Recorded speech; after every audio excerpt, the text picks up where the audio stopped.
ఏంటంటే నేను అక్కడ టాప్ 6లో ఎలిమినేట్ అయిపోయాను సెమీఫినాలేలో. సో అక్కడ నేను ఇప్పుడు పాడిన పాటతోనే ఎలిమినేట్ అయ్యాను. ఈ పాటతోనేగా?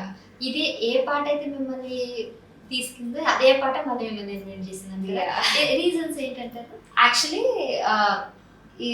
ఈ పాట నాకు యాక్చువల్లీ అనిరుద్ సుస్వరం ఉన్నారు కదా ఇండియన్ ఐడల్.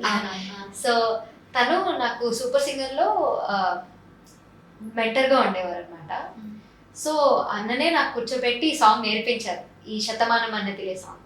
సో రాత్రి 2 దాకా నేర్పించి మొత్తం ఎఫర్ట్స్ పెట్టించి చాలా అంటే ఎంకరేజ్ చేసి పాట పాడించారు. But due to some reasons నేను అక్కడ ఆ పాటని సరిగ్గా పర్ఫామ్ చేయలేకపోయాను. అండ్ డ్యూ టు దాట్ నేను ఎలిమినేట్ అయ్యాను. దాని తర్వాత మళ్ళీ ఒక 1 year గ్యాప్ వచ్చింది. అండ్ 2024లో తెలుగు ఇండియన్ ఐడల్లో ఈ పాట పాడి సెలెక్ట్ అయ్యాను. అండ్ అనిరుద్ధనతో పాటు ఆ షోలో సెలెక్ట్ అయ్యాను. So I'm very very happy అనిపిస్తుంది, నాకు చాలా హ్యాపీ అనిపించింది ఆ పాయింట్ ఆఫ్ టైంలో. And I'm ever grateful to Anirudh అన్న.